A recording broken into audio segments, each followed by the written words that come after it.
여러분 반갑습니다. 서목사의 말씀 창고의 서목사입니다. 오늘도 함께 말씀을 나누는 여러분들을 사랑하고 축복합니다. 좋아요와 구독을 눌러주세요. 여러분과 함께 더 많은 말씀들을 나누기 원합니다. 오늘은 요한복음 9장 1절에서 12절 말씀입니다. 오늘은 예수님께서 눈먼 사람을 고쳐주시는 내용이 기록되어 있습니다. 이 사람이 예수님을 만나고 또한 실로암 못에서 눈을 씻음으로 새롭게 보게 되는 내용이 기록되어 있습니다.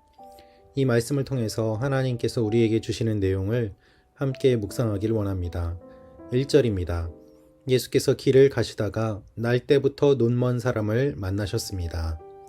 원어를 보면 만나셨다는 말이 아니라 보셨다라고 기록되어 있습니다. 본문에 기록된 날 때부터 라는 말은 성경에 단 한 번 기록되어 있는 독특한 표현입니다. 즉, 이 사람이 근본적으로 처음부터 해결할 수 없는 문제를 갖고 있는 사람임을 강조하는 것입니다. 눈먼 사람을 주님께서 보셨다라는 표현을 사용함으로 말미암아 이 사람이 주님을 본 것이 아니라 주님이 이 사람을 본 것을 강조하고 있습니다. 여러분, 언제나 우리가 주님을 보기 전에 주님이 우리를 먼저 보십니다. 우리가 주님을 사랑하기 전에 주님께서 우리를 사랑하셨습니다. 그것이 은혜입니다. 하나님이 우리를 사랑하신 그 사랑이 먼저 있기에 우리가 구원받을 수 있게 되었고 여기까지 올 수 있게 되었던 것입니다. 예수를 믿은 다음에 이 은혜를 깨닫게 되는 것이고 아직도 많은 사람들이 이 은혜를 깨닫지 못한 채 살아가고 있습니다. 주님께서 이 사람을 만나셨습니다. 주님께서 이 사람을 보셨습니다. 그런데 제자들이 예수님께 이상한 질문을 던집니다. 제자들은 예수님이 이 눈먼 사람을 보는 것을 보았습니다. 본문은 보는 것과 보지 못하는 것을 대조적으로 계속해서 이야기하고 있습니다. 제자들이 예수님께 물어봅니다. 2절입니다.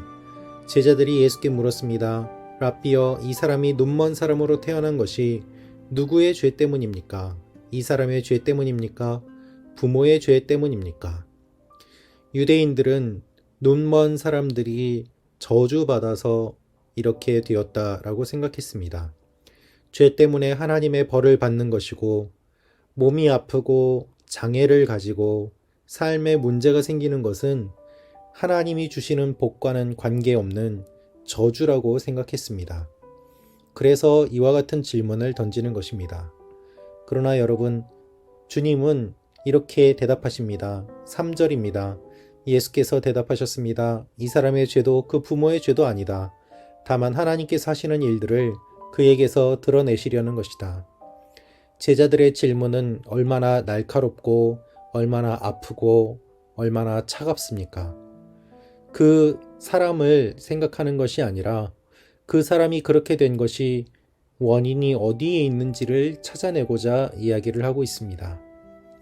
우리의 모습도 이와 같을 때가 많이 있습니다.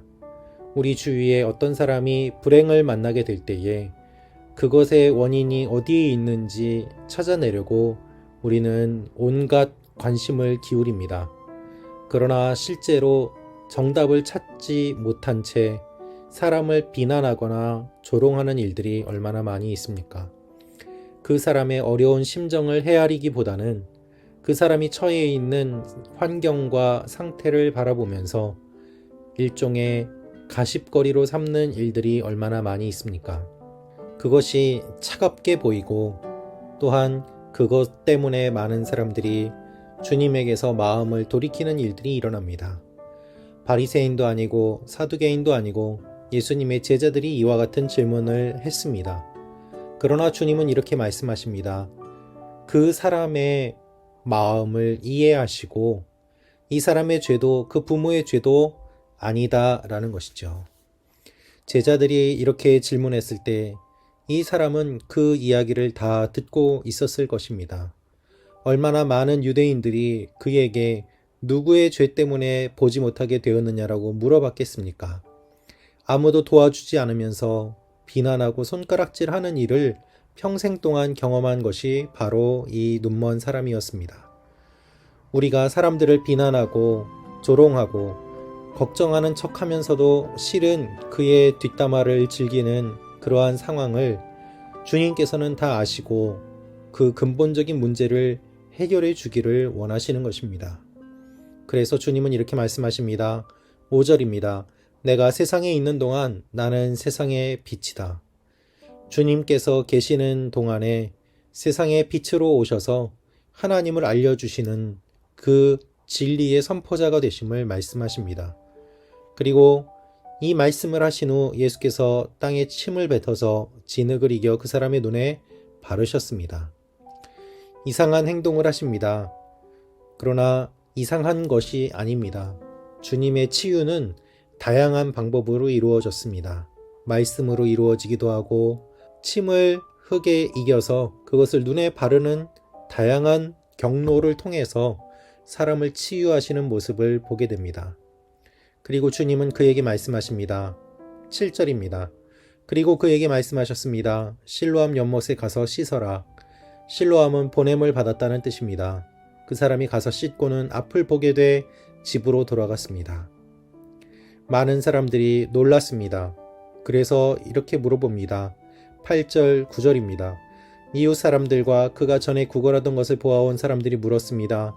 이 사람은 앉아서 구걸하던 사람이 아닌가? 몇몇 사람들은 그 사람이라고 말했고 또 어떤 사람들은 아니다, 그냥 닮았을 뿐이다 라고 말했습니다. 그러나 그 사람이 말했습니다. 내가 바로 그 사람이요. 내가 바로 그 사람이요.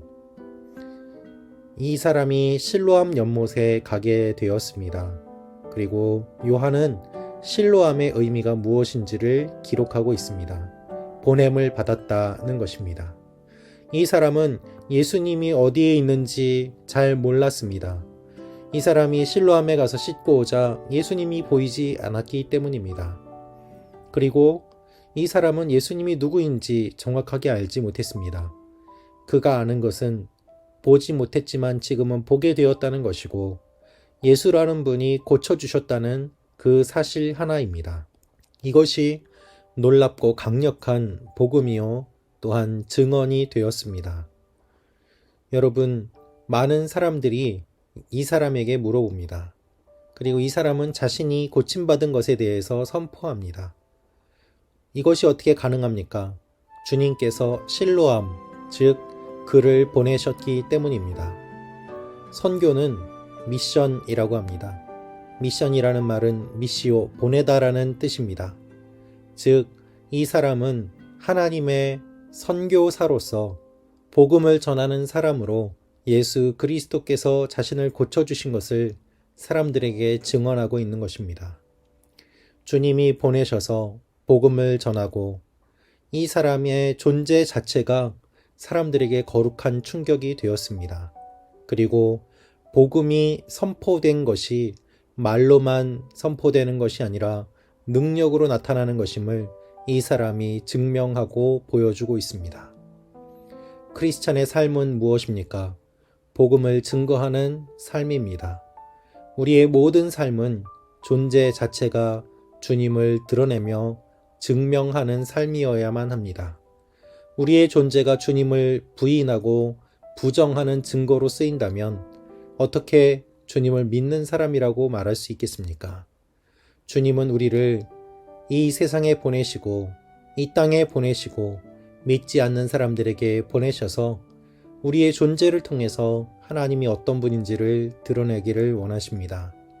주님이 우리를 만져주시고 고쳐주신 것처럼 우리가 그 사실을 증언하며 또한 다른 사람들도 주님 앞에 나와 치유받기를 주님은 원하십니다. 오늘도 이렇게 우리의 존재를 통하여서 주님을 드러내는 여러분과 제가 되기를 주님의 이름으로 축원합니다. 우리가 이 땅에 사는 이유는 복음을 증거하고 증명하기 위함입니다. 우리의 존재 자체가 그래서 의미가 있는 것입니다. 기도하겠습니다. 살아계신 아버지 하나님, 우리 한 사람 한 사람이 각자의 삶의 영역에서 주님을 증거하게 하시고 우리의 삶을 통하여서 주님이 살아계심을 증명하는 그러한 삶을 살게 하여 주옵소서. 예수님의 이름으로 기도합니다. 아멘.